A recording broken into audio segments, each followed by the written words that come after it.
With his smooth vocals and heartfelt lyrics, Jay Holliday was one of the hottest stars of R&B celebrities. But just as quickly as he rose, he faded following controversies and personal struggles. This is the story of the rise and fall of Jay Holliday. Struggle for fame. Jay Holliday's life has been marked by ups and downs, and his rise to fame was not anything close to being easy. In the early 2000s, after graduating from high school, he immediately started creating demo tapes. Eventually, he created a group called 295 with Corey, and they played in different cities. Corey, their manager, distributed their demo tapes to industry professionals such as Anthony Tate, who was impressed and made a trip to DC to have a meeting with them. Tate moved them to Atlanta, his base, and they secured a contract with Show Enough Records. Jay Holliday was frustrated because the label was only interested in well-known artists. Feeling worn out from waiting for his opportunity to shine and believing he was the backbone of the group, he attempted to land a record contract with L.A. Reid, but it did not work out. In 2003, while 295 was preparing to make new music, Jay Holliday chose to pursue a solo career. He made a solo demo that impressed music executives, resulting in a deal with Capitol Records in 2006. But why these struggles? Let's take a look at the cause of this drive for fame. Early life. Nahum Thornton Grimes, also known as Jay Holliday, was born on November 29, 1981 in Washington, D.C. to an African-American mother, Frances Grimes, and an Eritrean father. Growing up, Jay Holliday was surrounded by music, as his mother was a preacher and singer in the gospel choir.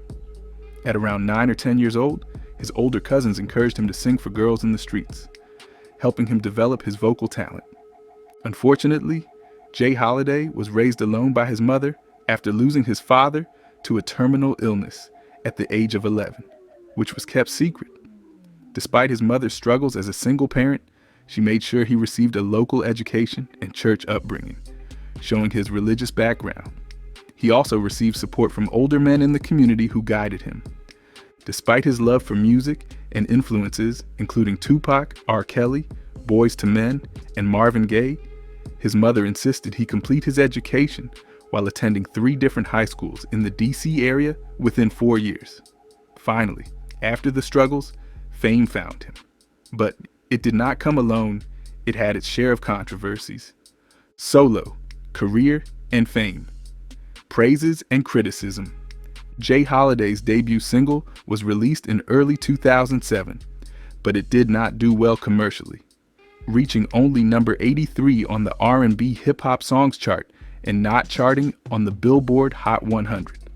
The single did not receive the necessary promotion to be successful, and Jay Holliday knew he needed something unique to recover from the failure of 2007.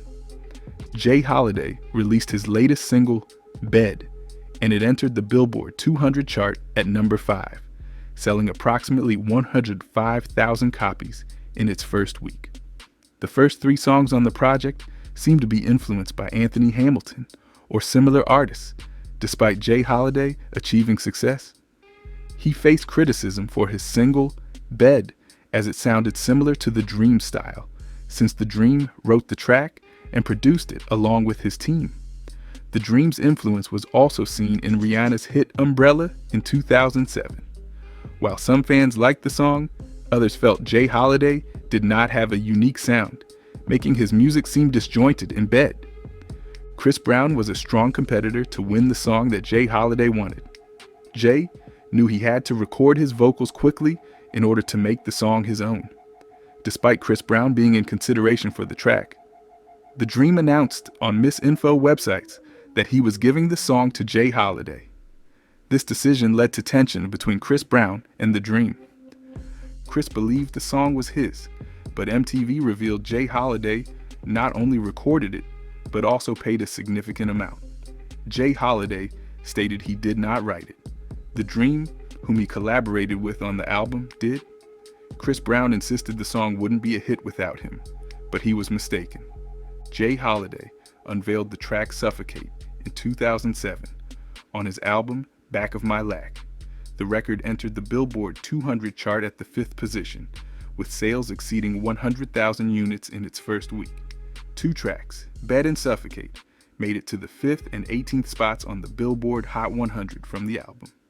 During that year, Jay Holliday went on tour with R. Kelly for the Double Up Tour, which faced problems after Ne-Yo was released because of contract disputes. R. Kelly was intimidated by Ne-Yo's strong performance skills and musical style.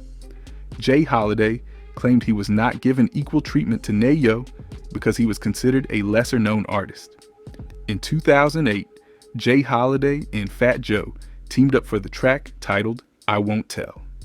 In March 2009, he came out with his second album, Round 2, which debuted at the number 4 spot and sold approximately 55,000 copies in its first week. The initial single from the album, It's Yours, was well received, but did not achieve the same level of success as his earlier work. The absence of the dream during the creation of the song is why Jay Holliday collaborated with new producers for his second album. Now, how did Jay Holliday fell out of fame? Before we attend to this question, who is the Dream? The Dream. The Dream, also known as Terrius Nash, is a well-known American singer, songwriter, and record producer diagnosed for his paintings in R&B and pop tracks. He became famous for developing and producing hit songs for performers along with Beyoncé, Single Ladies, Rihanna, Umbrella, and Justin Bieber, Baby. As a lone musician, he has placed out well-acquired albums like Love Hate and Love vs. Money, which encompass popular songs together with Shawty is a 10 and Falsetto. His precise style combines flowing tunes with impactful words, making him surprisingly reputable in the present-day R&B and dad song scene. Terrius Nash was born in Rockingham, North Carolina. At the age of 2, he relocated to Atlanta, Georgia with his mother. Following his introduction to playing the trumpet in elementary school, Nash expanded his musical skills by picking up the drums and guitar. The passing of his mother in 1992, at the age of 15, served as a catalyst for his songwriting inspiration. Nash attributes his inclination towards writing songs about female empowerment, like Rihanna's Umbrella, to the emotional impact of losing his mother.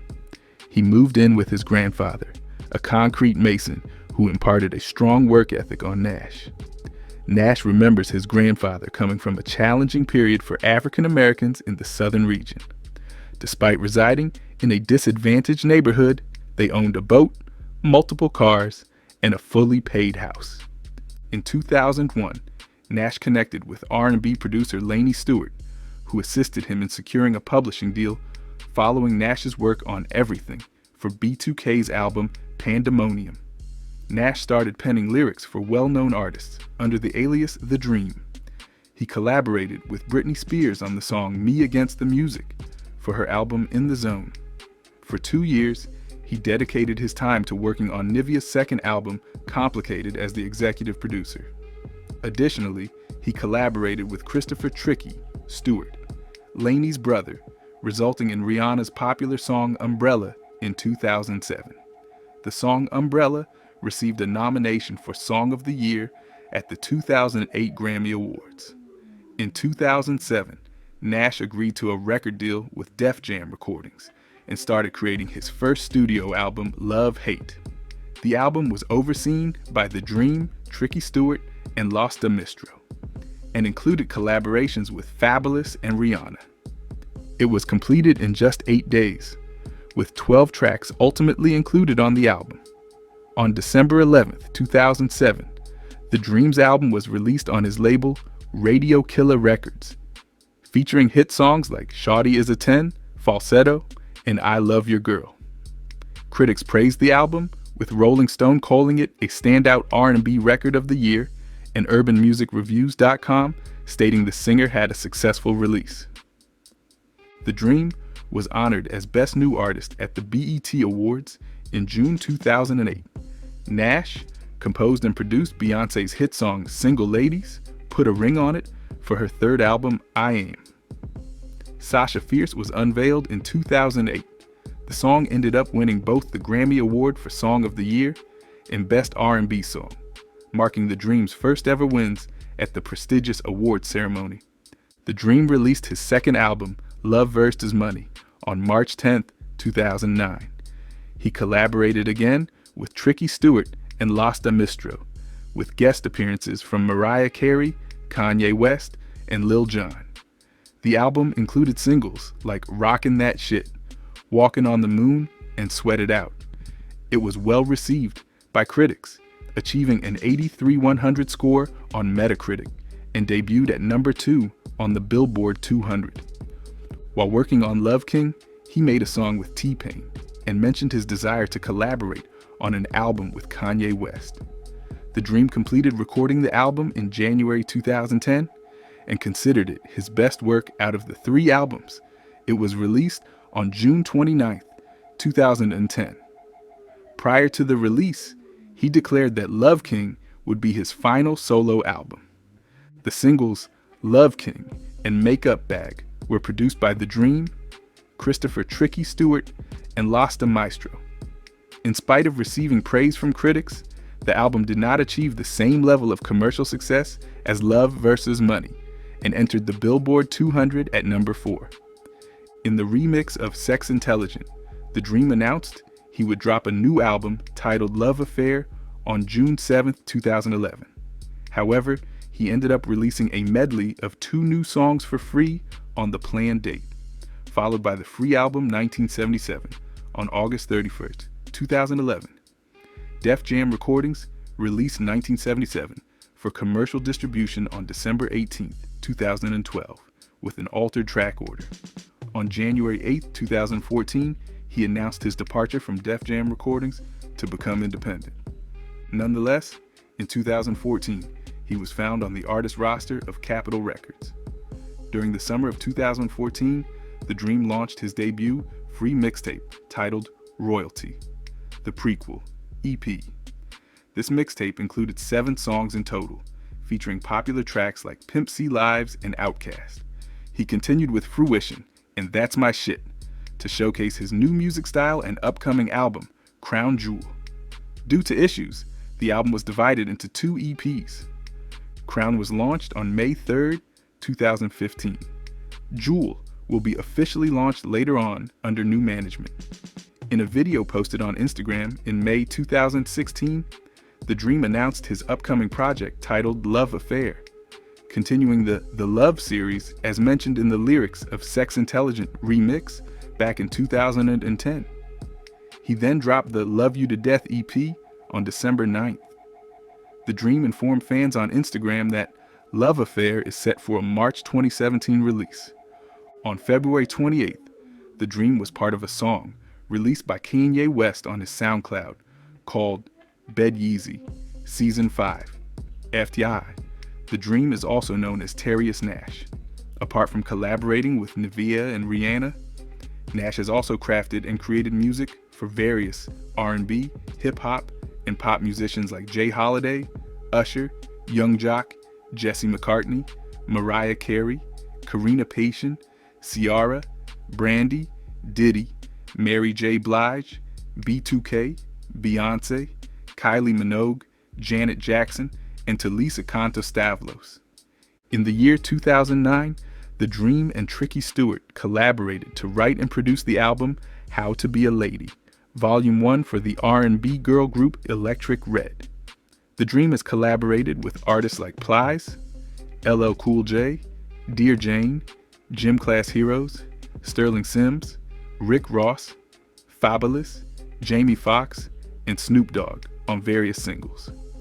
In the beginning of 2009, The Dream collaborated with Christina Milian on her 4th album, Elope, resulting in her signing a partnership with Radio Killer Records. The Dream sought out Milian for their talent when establishing his label. Milian announced a duet with The Dream as her next single, titled Supersonic. Unfortunately, Elope was never released, and the music they worked on was discarded after Milian's marriage to Nash ended. In 2010, The Dream faced backlash for his rendition of Aaliyah's track One in a Million. After the song was released, Aaliyah's fans expressed dislike for The Dream's version on both radio shows and blogs. The Quietest John Calvert believes The Dream's stadium R&B revamped the genre into a mythological epic, impacting Frank Ocean's Pyramids in 2012. According to AllMusic editor Andy Kellman, The Dream, along with Carlos McKinney and Tricky Stewart, took over the electronic pop R&B division previously dominated by innovators like Leon Silvers III, Kashif, and Maury Brown, among others. Now that we have known who The Dream is, let's see the cause of Jay Holiday's career decline. Jay Holiday's career decline and later song release. Jay Holiday's career declined slowly due to his inability to match the success of his hit song Bed.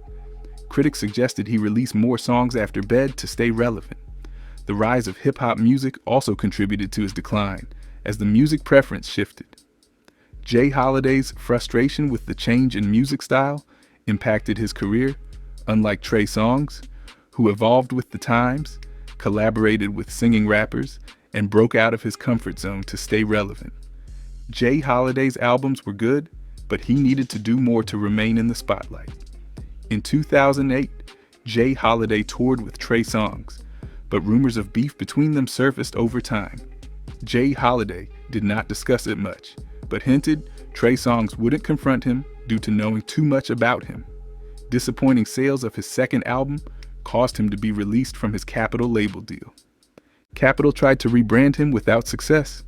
Blaming his poor performance, Jay Holiday attempted to sign with Def Jam, but it did not work out, leading him to release his third album independently. However, during this period, he started losing interest in music. It wasn't until 2012 that he felt that hunger again. In that year, he dropped a single titled Sign My Name. 2 years later, in 2014, he released another album, Guilty Conscious. The single did not perform well since it was released on his label, Holliday Music Group. Despite this, it pleased his fans. Jay then took a break from making music until 2017, when a remix of his hit song Bed appeared on Kanye West's Yeezy Season 5. Jay Holiday expressed his confusion on social media, questioning why Dream's version of Bad was played instead of his original version. He still thanked Kanye for the exposure. Before we proceed, what do you know about Capitol Records? Share your thoughts in the comments below. Capitol Records. Established in 1942 in Los Angeles, Capitol Records is a well-known American record label recognized for managing legendary musicians such as the Beatles, Frank Sinatra, and Katy Perry. Under the umbrella of Universal Music Group, it continues to hold significance in the music business, featuring a distinctive main office designed to resemble a stack of vinyl records. The establishment of Capitol Records in 1942 was spearheaded by songwriter Johnny Mercer, with assistance from songwriter and film producer Buddy DeSilva, as well as the business expertise of Glenn Wallachs, who owned Wallachs Music City. During a golf game with Harold Arlen and Bobby Sherwood, Mercer suggested launching a record company, which was later discussed with Wallachs at his record store. On February 2, 1942, Mercer and Wallachs rendezvoused with DeSilva at a Hollywood restaurant to discuss potential investment from Paramount Pictures. On March 27, 1942, the three individuals formed Liberty Records, which was not associated with Capitol's upcoming sister company, Liberty Records. The label's name was changed to Capitol Records in May by amending the application. On April 6, 1942, Mercer oversaw Capitol's initial recording session in which Martha Tilton performed the track Moon Dreams. Bobby Sherwood and his orchestra recorded 2 tracks in the studio on May 5th. On May 23rd, 3 songs were recorded by Freddie Slack and his orchestra in the studio. One with the orchestra, one featuring Ella Mae Morse, titled Cow Cow Boogie, an air-minded executive overseen by Mercer. On June 4th, Capitol inaugurated its initial office, located in a second-floor room to the south of Sunset Boulevard.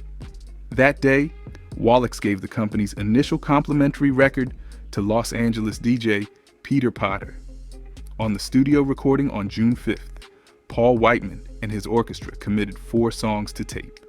On June 12th, the orchestra added 5 additional songs to their studio recording session, one of which featured Billie Holiday singing Travelin' Light.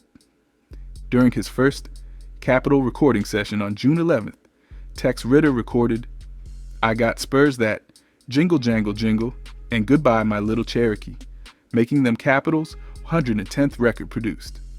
Among Capitol's first recording artists were co-owner Mercer, Johnny Johnston, Morse, Joe Stafford, the Pied Pipers, Tex Ritter, Tilton, Paul Weston, Whiteman, and Margaret Whiting. Morse's Cow Cow Boogie became Capitol's first gold single in 1942. Capitol's initial album was Capitol Presents Songs by Johnny Mercer, a collection of 3 discs featuring performances by Mercer, Stafford, and the Pied Pipers, accompanied by Weston's orchestra. Capitol was the initial major label on the West Coast to rival big labels on the East Coast like RCA Victor, Columbia, and Decca. Capitol also had a studio in New York City and sometimes sent portable recording gear to different cities, in addition to their Los Angeles studios. In 1946, Bozo the Clown was created by writer-producer Alan W. Livingston for the company's children's record library, with Pinto Colvig, the voice of Goofy and Walt Disney cartoons, as Bozo. Mel Blanc returned to voice his iconic cartoon characters like Bugs Bunny and other Looney Tunes, and also Woody Woodpecker, while Don Wilson narrated various Disney records. During that time period, notable Capitol albums for children included Sparky's Magic Piano and Rusty in Orchestraville. Capitol also created a recognized jazz collection that featured the Capitol Jazzmen and released Miles Davis's Birth of the Cool album. During the 1940s, Capitol put out several classical records with attractive leather-like covers that were heavily embossed. These recordings were originally released on the 78 RPM format and later re-released on the newly introduced LP format in 1949. Included in the recordings are Heitor Villa-Lobos' Choros No. 10, performed by a Los Angeles choral group and the Jansen Symphony Orchestra conducted by Werner Jansen, 1940-1952. Reinhold Moritzovich, Glier's Symphony No. 3, and Cesar Frank's Symphony in D minor, conducted by Willem Mengelberg with the Concertgebouw Orchestra. In 1949, Capitol established a satellite office in Canada and bought KHJ Studios on Melrose Avenue near Paramount in Hollywood. In the 1950s, Capitol had grown into a large record company that focused mainly on mainstream music. Capitol started to produce rock and roll artists like the Jodemars and Gene Vincent. Comedy albums were released by Stan Freberg, Johnny Stanley, and Mickey Katz. The August 2, 1952 issue of Billboard magazine featured a history of the label's first decade in operation. In 1955, EMI, a British music label that later became Universal Music Group, bought Capitol Records, terminating the 55-year distribution deal between EMI and RCA Victor in the Western Hemisphere in 1957. EMI purchased 96% of Capitol's shares at a cost of $8.5 million. EMI constructed a studio at Hollywood and Vine that rivals its cutting-edge Abbey Road studios in London. During the 1950s, Decca Records terminated its distribution agreement with Panart, which was the initial Cuban record label not affiliated with a major company. This created an opportunity for Capitol, who then partnered with Panart to distribute Capitol and Odeon Records in Cuba. Capitol then distributed Panart Records in the US, increasing the export percentage from 20% to 50%. Capitol achieved a major success because RCA Victor previously controlled the distribution of Cuban music recordings in the United States. In 1957, EMI's classical label, Angel, became a part of Capitol. Certain classical recordings were released with high fidelity and stereophonic sound.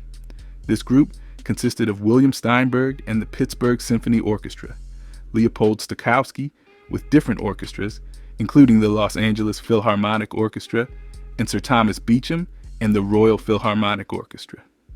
In addition to light classical records by Carmen Dragon and the Hollywood Bowl Orchestra and albums of movie music conducted by Hollywood composers like Alfred Newman, Capitol collaborated with bandleader Guy Lombardo in the 1950s to release around 30 recordings in the genre of sweet jazz until the late 1960s. The capital of the World Series, which debuted in 1956 and was active until the 1970s, included German beer drinking songs, Honeymoon in Rome, Australian Aboriginals, and Kasango, contemporary music from the Congo and Belgium. Dave Dexter Jr. produced many albums. This collection included more than 400 records. During this time, Capitol Records released Christmas music from different countries besides the US. In the 1960s, Capitol formed other labels, like Tower Records. Capitol was the American distributor for the Beatles' Apple Records.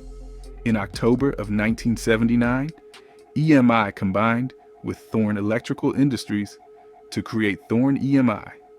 And because their business models were becoming more different, Thorn EMI's shareholders decided to separate on August 16, 1996. The EMI Group emerged as the resulting media company. In June 1997, Capitol and Virgin Records absorbed EMI USA, which then closed. In 2012, Universal Music Group purchased EMI's recorded music division and relocated its world headquarters to Capitol Tower in Hollywood during the reorganization of Capitol Music Group. Steve Barnett, who used to work at Columbia, was brought on board as the chairman and CEO of the division. Capitol initiated legal action against Vimeo, an internet platform for sharing videos, for violating audio copyright. Capitol lodged the complaint following users lip-syncing to their songs in a noticeable manner. After Capitol took legal action against Redigi.com in April 2013, it was determined that the online company had infringed upon copyright laws. Capitol Records accused Redigi of copyright infringement for enabling the reproduction of extra copies of Capitol's digital music files through a business model that allowed users to share the files with the new buyer for download or streaming. Redigi claimed that resale of MP3 digital music files is allowed under specific doctrines, such as fair use and first sale. But the court ruled that these doctrines only apply to physical items distributed by the copyright owner. PGH Live Music became part of the team in 2014, and Katy Perry established Metamorphosis Music record label, collaborating with Capitol. The label was renamed Unsub Records in 2016.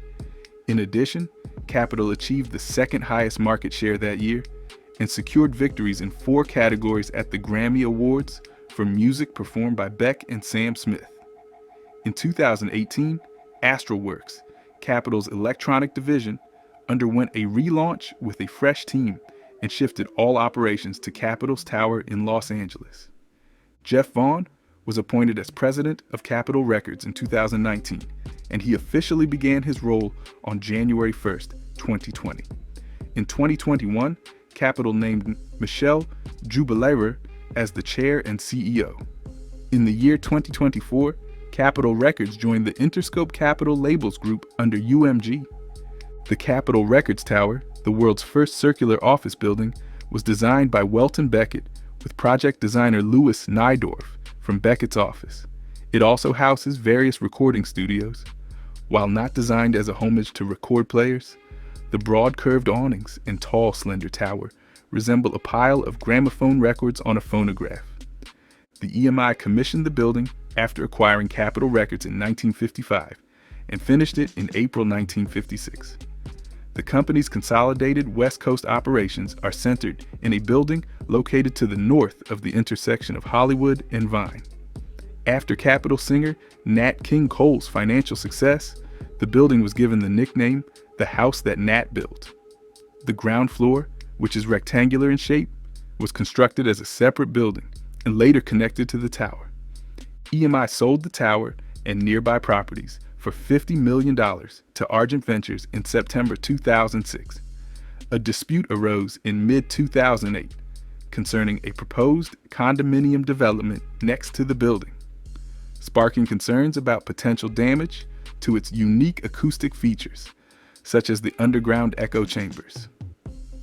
In November 2012, it was revealed that Steve Barnett would take on the roles of chairman and CEO at Capitol Music Group, working out of the Capitol Records building.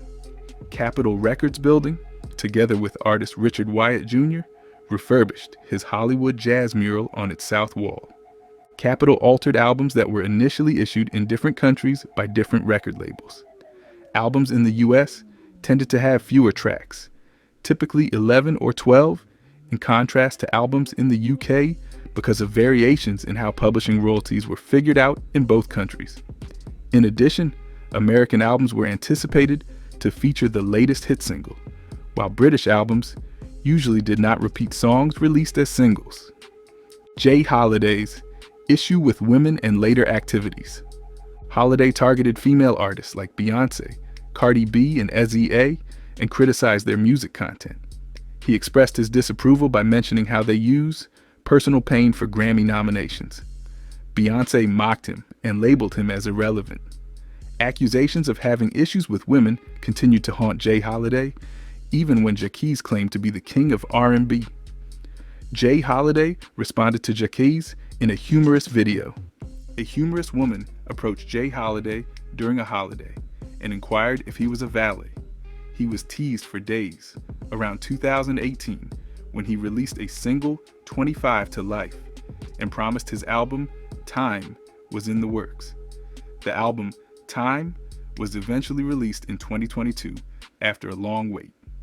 In 2015, he had the opportunity to be on the TV show Empire's Jamal Lyon, but declined to not negatively influence his community, especially kids, given Jamal's gay character. J. Holliday remains consistent in making music, doing shows, and occasionally resurfacing to criticize something, even though his time in the spotlight was short-lived. Jay has learned many lessons.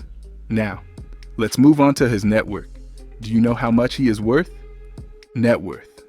As of 2024, American recording artist and musician J. Holliday has a net worth of $5 million, reflecting his success in the music industry through album sales, live performances, and royalties from his hit songs. His debut album, Back of My Lack, in 2007 was a significant milestone in his career, earning a gold certification for selling over 500,000 copies. His first album established his reputation in music and set the stage for financial prosperity. Later albums also did well, adding to his wealth. Live shows have always been a key part of musicians' earnings, and J. Holliday has made the most of this opportunity. He has drawn fans worldwide with his performances, generating not only a larger fan base, but also a significant income through showcasing his skills and keeping his audience entertained.